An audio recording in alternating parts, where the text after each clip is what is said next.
하나님의 말씀 구약성경 잠언 6장 1절입니다.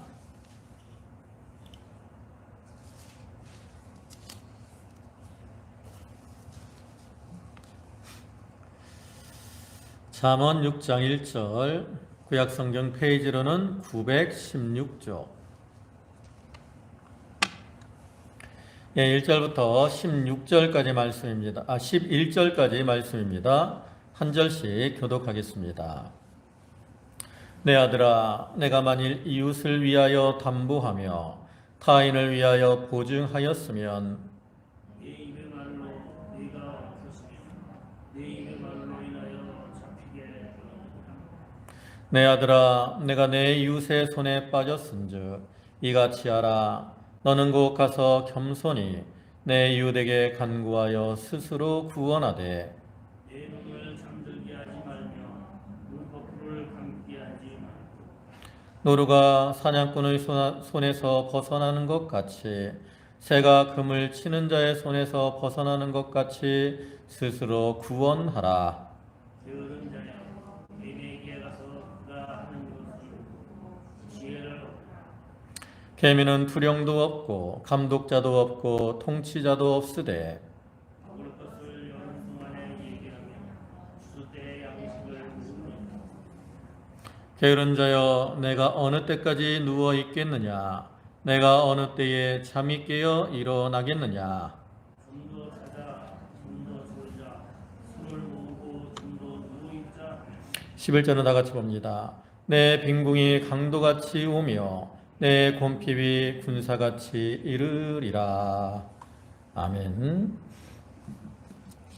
우리가 앞에 잠언 5장에서는 그 솔로몬이 그 젊은이들을 위한 충고 가운데서 어떠한 온전한 혼인 관계를 통해서 건전한 성생활을 하고 그를 통해서 자기의 성결을 지켜 나가야 될 것을 교훈을 했습니다.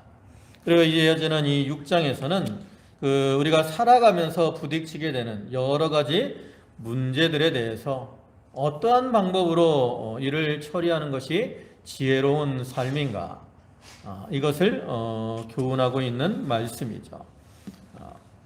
이 6장을 보면 크게 여러 가지 면에서 한 4-5가지 면에서 바로해야 될 것을 언급을 하고 있는데요. 그 중에서 오늘 본문은 2가지에 대해서 이제 경계를 하고 있는 말씀입니다. 그래서 1절부터 5절까지 말씀에서는 보증과 담보에 대한 경계를 하고 있는 것으로서 그 신실함이 없는 자에 대한 보증은 스스로를 망치게 된다라는 사실을 보여주고 있고요. 그 다음에 6절부터 11절까지 말씀에서는 우리 인간들을 궁핍하게 만드는, 빈궁하게 만드는 게으름에 대한 경계의 말씀이죠. 그러니까 우리가 이 말씀들을 보면 세부적인 이 주제에 대해서는 좀 차이가 있을지라도 우리가 살아가면서 세상 가운데서 부딪히게 되는 그 여러 가지 문제들에 대해서 지혜롭게 대응하는 그러한 방법을 제시를 하고 있는 거예요.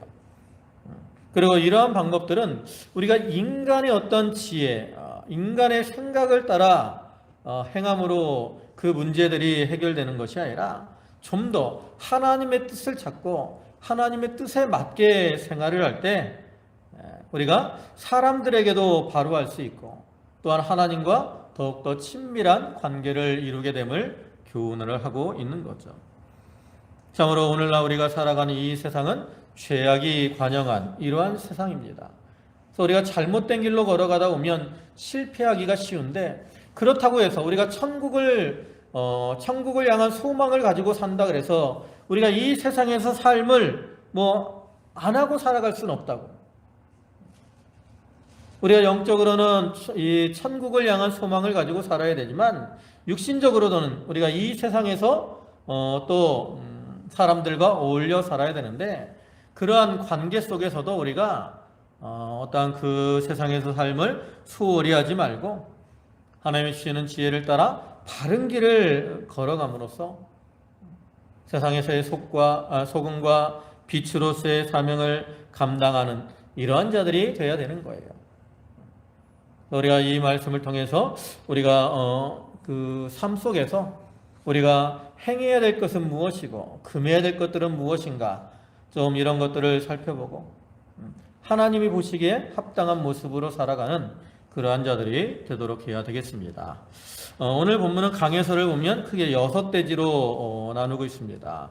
첫째 대지는 1절로 5절까지 이웃의 손에 빠졌을 때 벗어나는 법.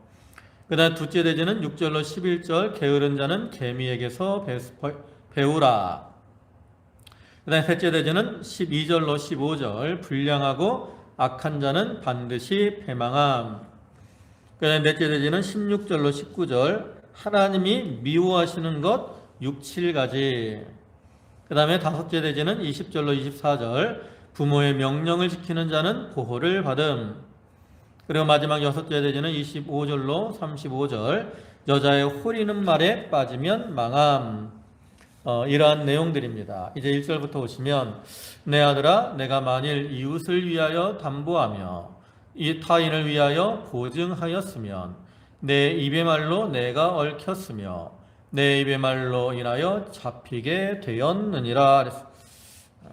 6장을 보면 어떤 보증, 그 다음에 게으름, 그 다음에 보편적인 악행, 또 음행, 이러한 것들의 어떤 미련한 행동에 대한 영적 교훈을 기록하고 있는데 그 중에 1절부터 5절까지는 이 담보와 보증에 대한 경고입니다. 근데 우리가 성경을 보면 이스라엘에서 어떤 보증 자체를 완전히 금하고 있지는 않습니다. 근데 이 솔로몬은 이 잠언을 통해서 그 보증을 잘못 쓴 경우에 나타나는 어떤 좋지 않은 이러한 결과들을 언급하면서 보증을 서는 것을 이렇게 경계하고 있는 것을 볼 수 있죠.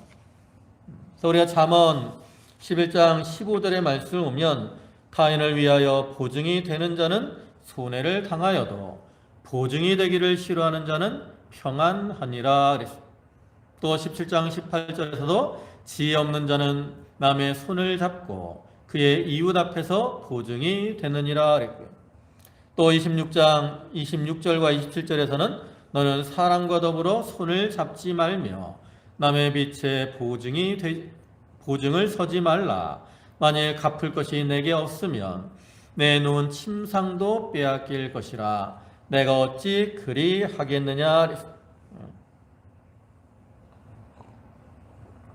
네, 이러한 솔로몬의 이 경고는 어떠한 보증 자체를 금한다라는 그러한 개념보다는 보증을 설 때 신중하게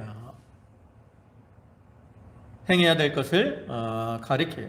다시 말해서 경솔하게 또 인정에 끌려서 성급하게 보증을 서는 것, 그것은 너에게 해를 끼치고 네가 다른 사람에게 얽히고 잡히게 된다, 이렇게 경고를 하는 거죠. 그러니까 우리가 보증을 설 때도 뭐 상대방이 이렇게 어떤 무슨 사업을 하거나 이럴 때 보통 보증을 하는데 그 사람 계속 사업에 망한다고, 실력이 없어, 이 사람은 사업을 해 또 망할 것이 분명하다, 그런 사람이나 아니면 전에 보증을 섰는데 갚지 않아, 이런 사람들에게 보증을 하면 보나마나 실패로 돌아갈 것이 뻔한데 그런 것을 잘 분별해서 그러한 자들에게 보증을 서지 말라는 거죠. 그래서 우리가 보증을 선다는 것은 내가 이 사람의 보증을 서줬어요. 근데 이 사람이 만약에 실패라도 내가 그것을 다 갚을 만한 그러한 능력이 되거나 그렇다면 내가 좀 손해를 볼 마음을 가지고 보증을 서는 거, 이거 성경에서 금하지 않아요. 남에게 돈을 빌려주는 것도 마찬가지예요. 친한 사람이 와서 나에게 돈을 빌려달라고 하는데 내가 이제 물질적으로 여유가 좀 많아가지고 내가 이 사람에게 이 정도를 빌려주고 만약에 이 사람에게 떼이더라도 그로 인해서 내가 뭐 망하게 되지도 않고 또 그 사람을 미워하는 이러한 마음도 품지 않을 그러한 자신이 있으면 보증을 서고 또 돈도 빌려줄 수 있으면 빌려주라는.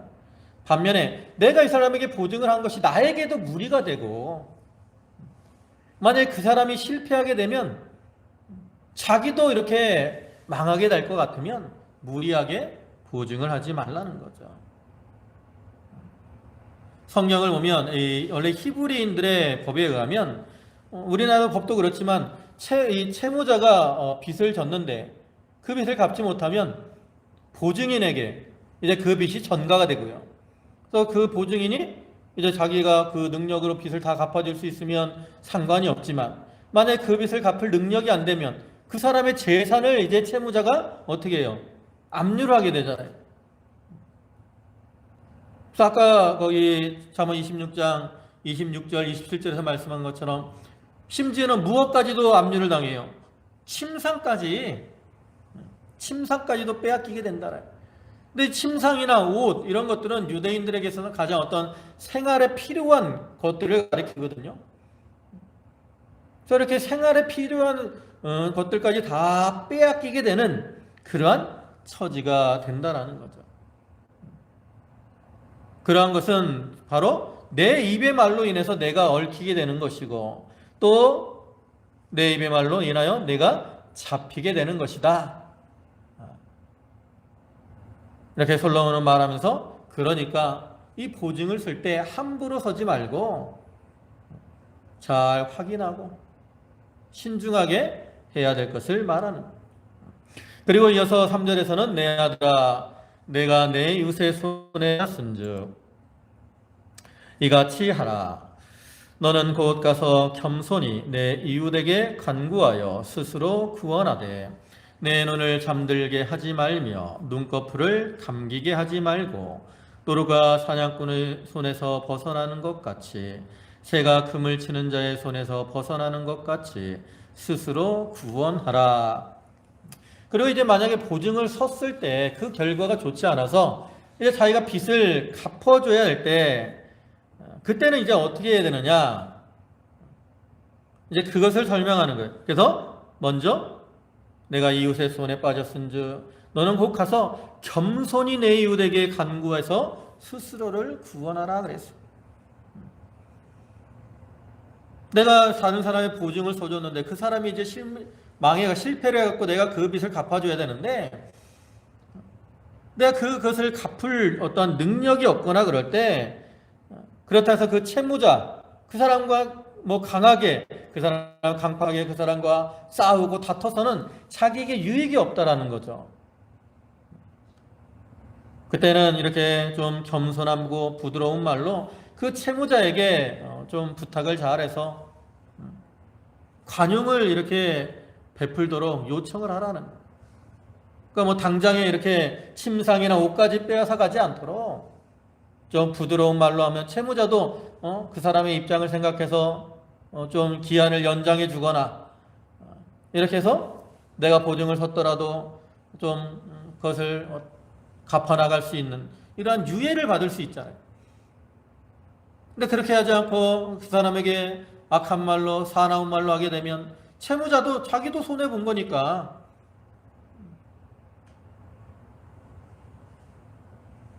강하게 행할 수밖에 없다라는 거예요. 또 그렇게 되지 않도록 먼저 좀 이렇게 겸손하게 그 채무자에게 간구해야 될 것을 말씀하는 거고요. 그 다음에 이어서는 4절에 있는 것처럼 내 눈을 잠들게 하지 말며 눈꺼풀을 감기게 하지 말고 그랬어요. 이 말은 뭡니까? 낙담하거나 또 포기하지 말고 계속적인 그러한 노력들을 통해서 그 채무의 의무에서 벗어나려고 힘을 써야 된다라는 그러한 의미입니다. 특별히 여기서는 스스로를 구원하라 그래서 스스로를 구원하라. 이 말은 어떤 보증으로 인한 그 문제에 대해서는 다른 사람들의 도움을 주지 않는 경우가 많이 있다라는 거죠. 그래서 막연히 남의 도움을 의지하기보다 자기의 적극적인 노력을 통해서 자기의 그 어려움을 이겨나가려고 하는 것이 참으로 현명한 그러한 자세다라는 것을 보여주죠.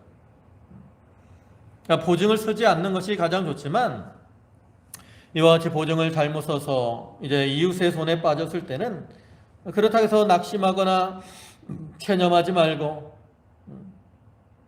우리 성도들은 특별히 하나님 앞에 기도하면서 거기서 좀 빠져나올 수 있는 그러한 길을 찾도록 힘을 써야 됩니다. 그러기 위해서는 좀 자기가 열심히 일해야 돼. 빚이 있으면 그것을 갚으려고 내가 노력을 하는 모습을 보여줘야 그 채무자도 좀 그 사람에 대해서 유해해지고 할 수 있는 거죠.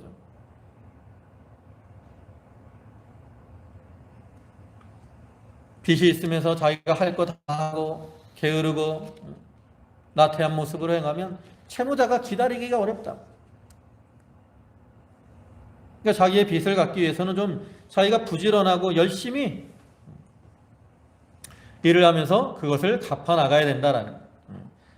우리가 우리나라 속담에 호랑이에게 물려가도 정신만 차리면 산다라는 그러한 말이 있는데, 좀 비록 잘못된 그러한 경우에도 최선을 다하고 나가면 이제 벗어날 길이 있습니다. 그것이 바로 노루가 사냥꾼의 손에서 벗어나는 것과 같고, 또 새가 금을 치는 자의 손에서 벗어나는 것과 같은 거죠.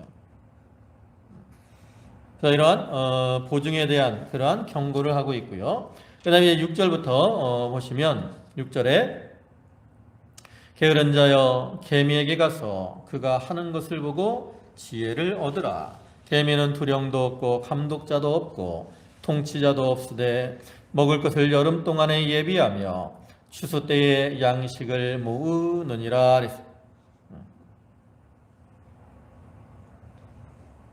여기 6절부터 11절까지 말씀은 본문에 기록된 경고 중에 게으름에 관해서 권면하는 그러한 내용으로서, 특별히 여기 6절부터 9절까지는 그 하찮은 미물인 개미의 모습을 통해서 게으른 자를 경계하는 그러한 말씀입니다.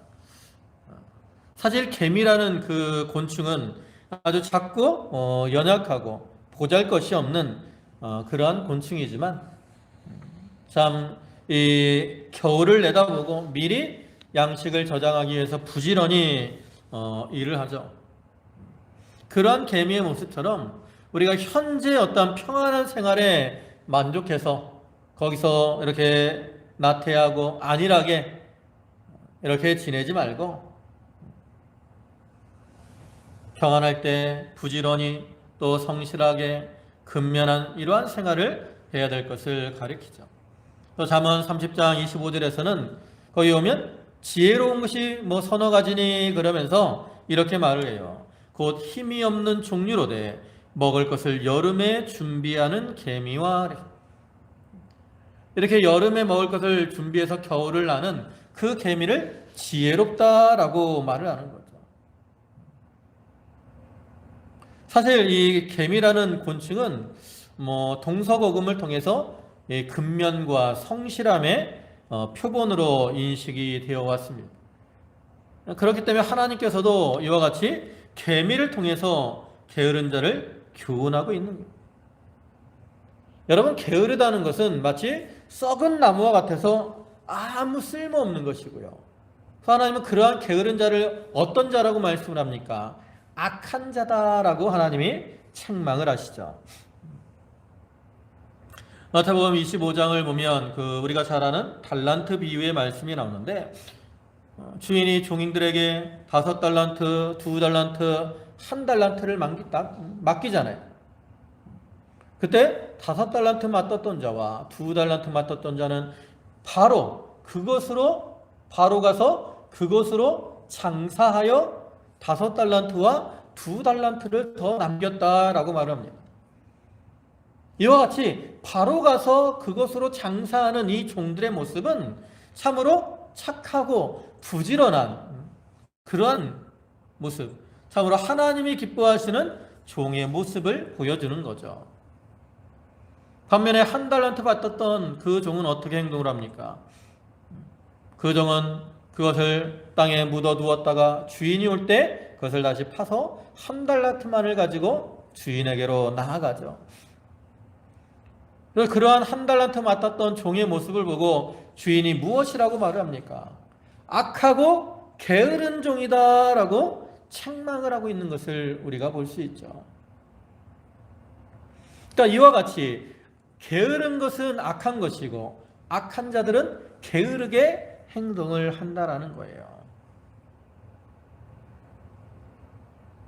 그러니까 우리가 오늘날에도 이렇게 게으르게 행동을 하면 하나님은 그러한 자들을 악하게 보시고 결코 기뻐하지 않습니다. 그럼 우리가 개미에게 배워야 될 게 뭡니까? 개미에게 배울 것은 아까도 했지만 첫째로는 근면성실하게 일하는. 개미들 보세요. 우리가 이제 가끔 이제 여기 시골이니까 개미들 다니는 거 많이 보잖아요. 그럼 개미들 보면 쉬지 않고 부지런히 쫄쫄쫄쫄 다니면서 막 먹을 거 짊어지고 또 가고 왔다 갔다 하잖아요. 그러한 근면성실함을 배워야 됩니다. 또 이 본문에서 말씀하는 것처럼 여름 동안에 먹을 것을 예비하고 추수 때의 양식을 모으는 그런 예비하는 정신들을 모아야 되죠.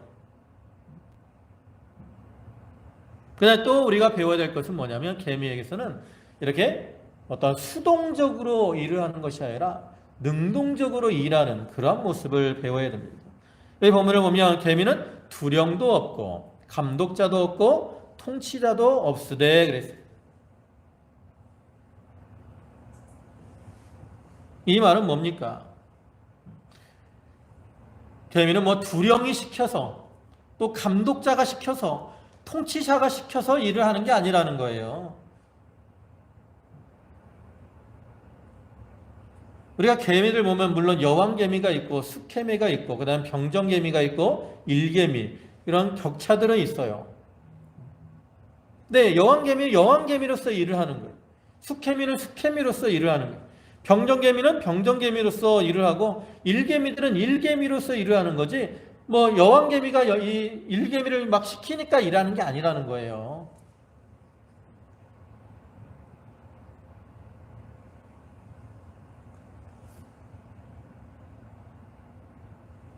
우리가 개미와 배짱이라는 그러한 이솝우야가 있는데 그 말씀도 오면 개미가 여름 동안에 쉬지 않고 부지런히 양식을 모으며 저장하고 반면에 배짱이는 어떡합니까?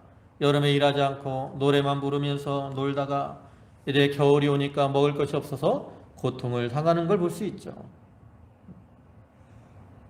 그래서 우리가 이러한 개미의 모습을 따라서 우리도 이 땅에서 우리가 믿음 일, 우리가 신앙의 일, 우리가 신앙생활도 이렇게 열심히 하고 부지런히 잘 해나가는 그러한 자들이 돼야 되고 또한 그뿐만 아니라 우리가 세상에서도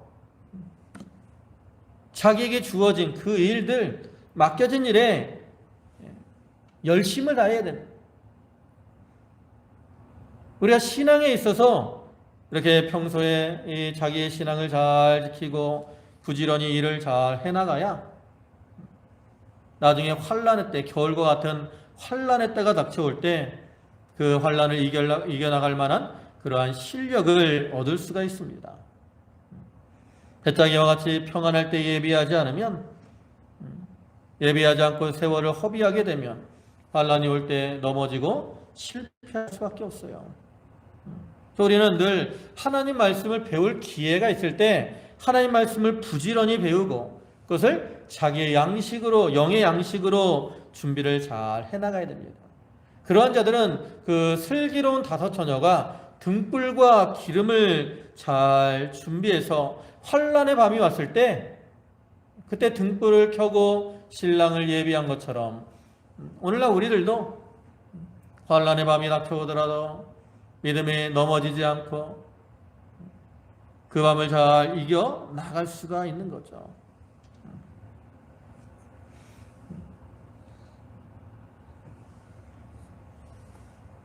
참으로 우리는 이 개미 이러한 모습을 본받아서 참 하나님의 일을 할 때 있어서 근면 성실하게 해야 되고 또 마지못해서 억지로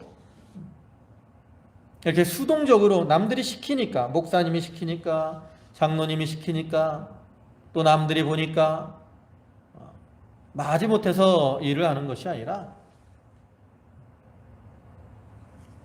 참으로 하나님께서 우리를 구원해 주시고 또 자기에게 특별히 사명을 맡겨주신 거 이런 것들을 생각하면서 감사하는 마음으로 또 기쁨으로 적극적으로 자기의 일을 잘 감당해 나가라. 하나님은 억지로 하는 자를 기뻐하시지 않는다 그랬어요. 하나님은 자원해서 하는 그러한 자들을 기뻐하시는 그러한 하나님입니다. 왜 우리가 이렇게 개미와 같이 참 준비를 잘 해서 미래의 일을 예비해야 됩니까? 그 이유는 우리가 장래의 일을 우리는 하나도 알지 못하는 그러한 자들이기 때문에 그래요. 여러분 당장 여러분 내일 무슨 일이 일어날지 알 수 있습니까? 우리는 당장 내일 무슨 일이 일어날지도 모른다고. 그렇기 때문에 현재 주어진 그 일을 열심을 다하면서 또한 미래도 이렇게 잘 대비하고 나아가야 돼요. 우리가 이 현재 이 세상의 생활에 빠져가지고 거기에 만족하고 배짱이와 같이 거기서 먹고 즐기고 이렇게 생활하다 보면 나중 내세를 준비하지 못하고 그런 자들은 주님 앞에 악하고 게으른 종이다라고 책망을 받을 수밖에 없어요. 우리가 그렇게 되지 않도록 우리가 좀 더 열심을 내고 부지런히 모든 일을 감당해 나아가야 되는 거죠. 그 다음에 9절에 게으른 자여 내가 어느 때까지 누워 있겠느냐, 내가 어느 때에 잠이 깨어 일어나겠느냐, 좀 더 자자 좀 더 졸자, 손을 모으고 좀 더 누워 있자 하면 내 빈궁이 강도같이 오며 내 궁핍이 군사같이 이르리라. 이렇게 계미를 통해서 근면 성실한 생활을 해야 될 것을 촉구한 솔로몬은 이제 여기 9절부터의 말씀을 통해서 그 게으른 자들을 향해서 그들이 이렇게 게으르고 나태하게 행함으로 나타나는 그러한 불행한 결과들을 말하면서 너희가 이러한 결과에 이르지 않도록 이제는 게으름에서 떠나라 이렇게 경고를 하고 있는 겁니다. 게으른 자들의 특징을 보면 뭐합니까? 누워 잠자기를 좋아한다라는 거죠. 그래서 게으른 자들은 뭐라고 말을 해요? 좀 더 자자, 좀 더 눕자, 좀 더 자자, 좀 더 졸자, 또 손을 모으고 좀 더 눕자, 이렇게 하며 지낸다라는. 근데 그 결과가 뭐예요? 그러면 빈궁이 강도와 같이, 궁핍이 군사와 같이 임하게 된다라는 거죠. 여기 오면 어느 때까지 누워 있겠느냐, 또 내가 어느 때에 잠이 깨어 일어나겠느냐 그랬는데, 이렇게 어느 때까지 누워 있겠느냐라는 말은 안일주의에 빠져 있는 그러한 상태에 대해서 책망하는 거죠. 네가 언제까지 일하지 않고 이렇게 누워 있겠느냐, 그리고 어느 때에 잠이 깨어 일어나겠느냐라는 말은 네가 하나님이 너에게 맡기신 그 사명들, 기도하고 봉사하고 이러한 일들을 언제 감당할 수 있겠느냐. 네가 이렇게 게으르고 나태하고 졸며 잠자고 있으면 너는 하나님의 맡기신 일을 감당할 수 없다. 이렇게 책망을 하는 거죠. 그리고 이어서 좀 더 자자, 좀 더 졸자, 좀 더 누워있자, 이러한 말은 게으른 자들의 특징, 상태를 보여주는 것으로서 네가 이렇게 행하면 그로 인해서 너에게 빈궁이 강도와 같이, 궁핍이 군사와 같이 이르게 된다라는. 여기 빈궁이 강도와 같이 또 궁핍이 군사와 같이 이른다는 것은 갑자기 이르게 된다는, 갑자기. 그래서 참으로 게으른 자에게는 이렇게 물질적인 면에 있어서도 빈궁이 오게 되고요, 또 영적인 면에서도 궁핍에 빠지게 되고 마는 겁니다. 그래서 사도 바울은 에베소 5장 14절에서 잠자는 자여 깨어서 죽은 자들 가운데서 일어나라 그랬고, 또 로마서 13장 11절에서는 너희가 이 시기를 알거니와 자다가 깰 때가 벌써 되었으니 그랬어요. 지금 이 시기는 졸며 잠잘 시기가 아니라는 거죠. 깨어서 부지런히 일을 할 그러한 시기라는 거예요. 그래서 우리가 이러한 시기를 잘 분별하고 깨어서 더 부지런히 일을 해나가야 된다. 우리가 특별히 지금처럼 힘들고 어려운 때, 우리가 이제 재작년부터 벌써 코로나로 인해서 거의 2년 정도를 이렇게 계속 어려운 시기를 보내잖아요. 근데 이렇게 어려운 시기가 닥쳐오면 사람들은 우리가 이 어려운 시기로 인해서 이제 예배를 제대로 못 드리고 그러다 보니까 많은 신앙인들이 어떻게 돼요? 신앙들이 어떻게 돼? 퇴보가 되고 침체가 되고 있다라는 거죠. 근데 우리가 이러한 때일수록 어떻게 해야 돼요? 좀 더 깨어서 하나님 앞에 부지런히 기도하고 좀 더 자기 신앙의 진보를 위해서 힘을 써 나가야 됩니다. 만약에 그렇지 않으면 우리의 신앙은 어떻게 돼요? 점점 게으르고 나태한 가운데 이제 침체되고 그로 인해서 하나님 앞에 책망을 받을 수밖에 없게 된다라는 거예요. 여러분 자기의 상태를 돌이켜 보세요. 내가 과연 과거 코로나 이전보다 내 신앙이 더 좋은 믿음으로 살고 있는가? 아니면 침체된 그런 모습으로 살고 있는가? 내가 진보를 이뤘다면 그건 하나님을 기쁘시게 하는 거예요. 반면에 내가 침체가 되어 있다. 그것은 이 환난의 때 내가 이렇게 게으르고 나태한 그러한 모습으로 살았다라는 증거가 된다라는 거죠. 여러분 예수님께서도 이 땅에 오셔서 그 사명을 감당할 때 게으르지 않았어요. 예수님은 새벽 명령에 깨어서 한적한 곳에 가서 기도하셨고 또 하나님께서 자기에게 맡기신 사명을 감당하기 위해서 참 3년 반 동안 쉬지 않고 말씀을 전하고 자기에게 주어진 그 사명들을 감당해 나아가셨죠. 그러니까 오늘날 그러한 우리들도 이러한 주님의 모습을 본받아서 좀 심령이 깨어서 기도하며 또 그것을 통해서 하나님과 교통하고 하나님의 은혜와 능력을 받아서 자기에게 맡겨진 일을 잘 감당해 나가야 됩니다. 일할 수 있을 때 우리가 부지런히 일해야 돼요. 젊을 때 우리가 일하지 않으면 나이가 들어서는 일하고 싶어도 못할 때가 오죠. 신앙적으로도 마찬가지입니다. 하나님이 우리에게 은혜 주실 때 또 환난이 마음이 와서 이렇게 일할 수 없는 그런 때가 반드시 닥쳐오게 돼 있어요. 그래서 우리가 그런 때를 만나기 이전에 먼저 자기가 이렇게 부지런히 참 열심히 일을 하고 그를 통해서 자기의 영적 성전을 잘 건축하고 또 달란트 장사와 자기의 달란트 장사를 잘 해서 하나님 앞에 남길 때 그러한 자가 하나님을 기쁘시게 하고 그러한 자가 하나님 앞에 착하고 충성된 종이라 인정을 받고 또 오늘 우리가 교회의 목표와 같이 하나님 마음에 합한 자로 살아갈 수가 있는 겁니다. 그러니까 우리가 이 말씀을 기억하면서 참으로 비록 우리의 삶이 현재의 생활이 힘들고 어려움이 많이 있지만 우리가 그 가운데서 참 게으르고 나태한 자가 아니라 참 열심을 품고 부지런히 모든 일들을 감당함으로 하나님의 뜻을 이루고 그를 통해 하나님 앞에 착하고 충성된 종이라 칭찬받는 그러한 저희들이 되도록 해야 되겠습니다. 기도하시겠습니다.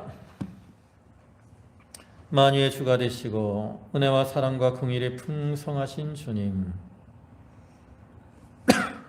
게으른 자여 개미에게 가서 배우라. 개미는 두령도 간역자도 없고 주권자도 없을 때 이렇게 여름 동안에 겨울 동안 먹을 것을 예비한다 했습니다.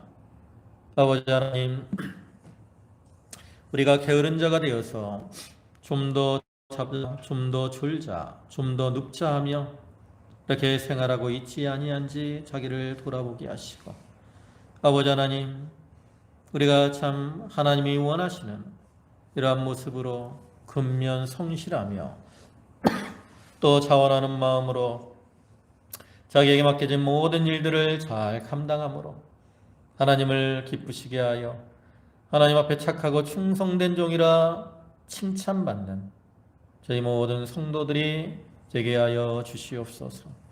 지금 당하는 이 상황들이 우리를 힘들게 하고 괴롭게 할지라도 주여 그 가운데서 우리가 부지런히 행함으로 하나님의 긍휼하심을 잊고 또 그를 통해서 이 모든 어려움을 이겨나가는 성도들 되게 하여 주시옵소서. 모든 말씀 예수님의 이름으로 기도 올리옵나이다. 아멘.